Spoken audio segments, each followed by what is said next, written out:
Waktu tu lagi boleh kita makan. Setengah-setengah macam Hindu kan. Saya duduk di India lama. Orang Hindu ni lebih bersih. Sebab apa? Dia tak makan. Semua yang hidup tak makan. Jadi kalau dia masak tu memang dia jaga sungguh. Sayur gitu ya. Wah, sayur tu buat apa? Tak ada kena-mengena dengan sembelih ke apa tu. Kita boleh makan. Senang hati. Kedai dia. Nasi ke apa dia hidup. Mana? Tak ada apa. Dia lagi tak boleh. Apa kata nak kata lemak babi ke apa. Oh, jauh waktu tu. Ni kambing ke apa ayam semua tak boleh. Apa kita nak ragunya dengan dia dari segi benda tu. Dari segi kalau ada kedai Islam apa dia masuk dah kami itu soal lain. Hak tu apa tak tolong orang Islam kita. Itu soal lain. Kita nak cerita bahan. Bahan. Supaya juga sini nak cerita air tu. Tak cara air tu air panas ke air daripada rumah siapa ke asal zahirnya suci-suci. Begitu.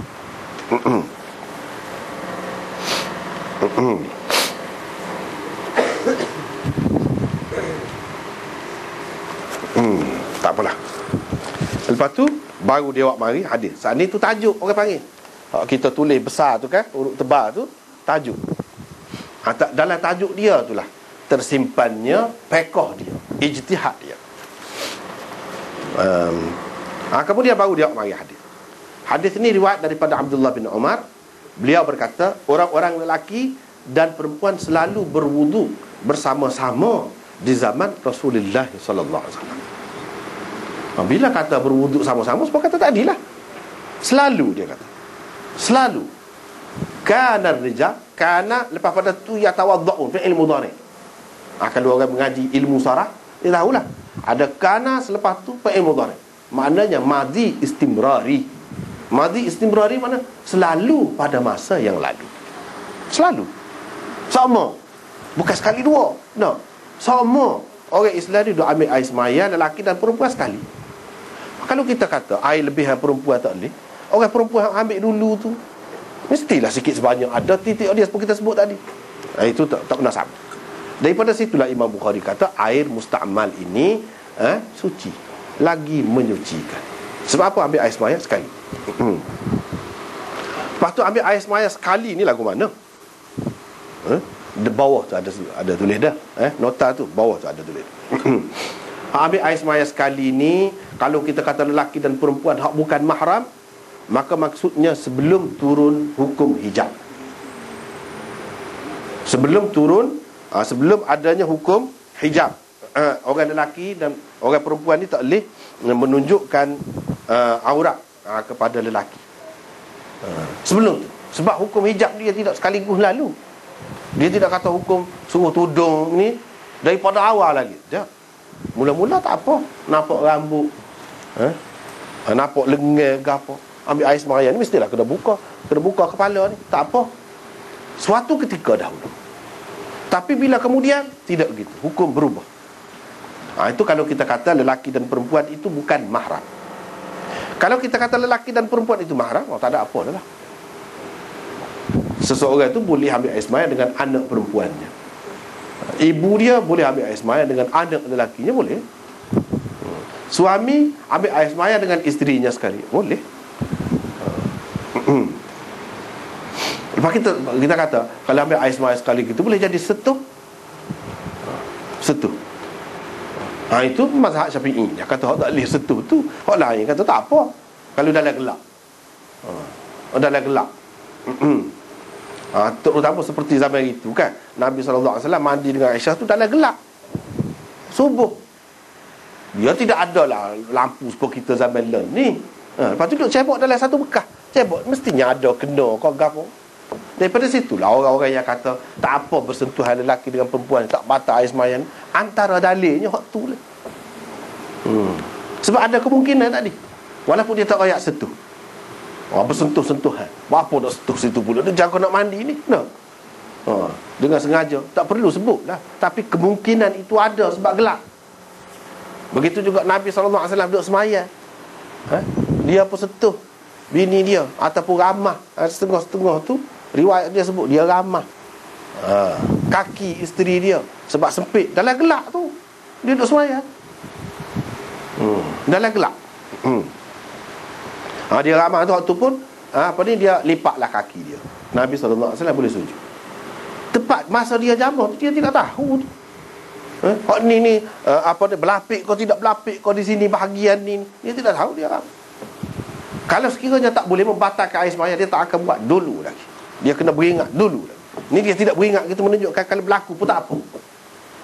Itulah dalil bagi orang yang mengatakan setuh lelaki dengan perempuan ni tidak batal air sembahyang. Itu tu dalam sembahyang benar tu. Dalam sembahyang ni syarat kena ada air sembahyang lah. Kalau batal air sembahyang, nak sembahyang mana? Hak ni ambil air sembahyang sekali. Jadi kalau isteri hak mahram, tidak timbul persoalan lah di sini. Sebab bila-bila pun boleh. Kalau nak kata hak bukan mahram, hak ni kita kena pakai dulu. Hak dulu. Cerita hak dulu. Walau bagaimanapun, air itu tetap air musta'mal, tak cara dulu kemudian pun. Masalah selepas turun hijab kau tak turun hijab, ayat hijab lagi tak cara. Hak tu masalahnya air musta'mal tu boleh pakai dah. Dulu kemudian. Hak tu tak mansuh hak tu. Hak hijab tu je mansuhnya. Air tu tetap air musta'mal. Dia nak ayat tu. Ada juga pendapat yang mengatakan sekali ni ni seperti di dalam nota ni boleh jadi juga nota 73 tu yang dimaksudkan dengan orang lelaki dan perempuan sama mahram. Manakala segolongan ulama yang lain pula berpendapat apa yang dimaksudkan di dalam asar ini ialah orang-orang lelaki berwuduk bersama-sama dalam kumpulannya, sementara orang-orang perempuan pula berwuduk bersama-sama dalam kumpulannya secara terpisah dan berasingan. Itu maksudnya. Maknanya orang lelaki berkumpulan ambil air sembahyang, orang perempuan berkumpulan, tapi bukan makna sekali dalam kumpulan masing-masing. Itu boleh juga makna begitu.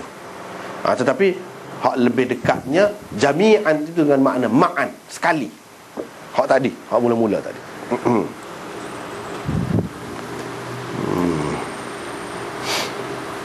Itu cara Imam Bukhari faham. Begitulah. Lepas tu hak dalam hadis ni tak ada sebut tentang hak dalam asar dia. Hak dalam asar hak Sayyidina Umar tu dia nak ayat, kalau daripada rumah orang kafir, perempuan kafir, hak tu pun boleh Sayyidina Umar ambil air sembahyang. Kalau hak lebih perempuan Islam, lebih-lebih lagi lah kau boleh. Takkanlah orang Islam ni lebih rendah daripada orang perempuan Nasrani. Tu cara dia tu, dia panggil istinbat berdasarkan qiyas aulawi. Berdasarkan qiyas aulawi. Dalam hadis ni tak ada riwayat lelaki dan perempuan ambil air sembahyang. Tentu hak Islam. Tapi dalam asar ni Imam Bukhari nak ayatnya hak lebih perempuan Islam, lebih-lebih lagi boleh. Sebabnya hak orang kafir tu pun boleh. Sayyidina Umar tak tanya. Sepatutnya kita dengan orang Islam, perempuan Islam, lagilah tak payah tanya. Ini saya nak guna buat ambil air sembahyang ni, awak mari awak guna dekat dulu. Tak payah tanya lagu tu. Sebab apa? Sebab asalkan air itu suci-suci, sudah. Lepas tu bab Nabi SAW menuangkan sisa wuduknya ke atas orang yang pengsan. Seperti sebelum pada ni kita sudah bincangkan dah.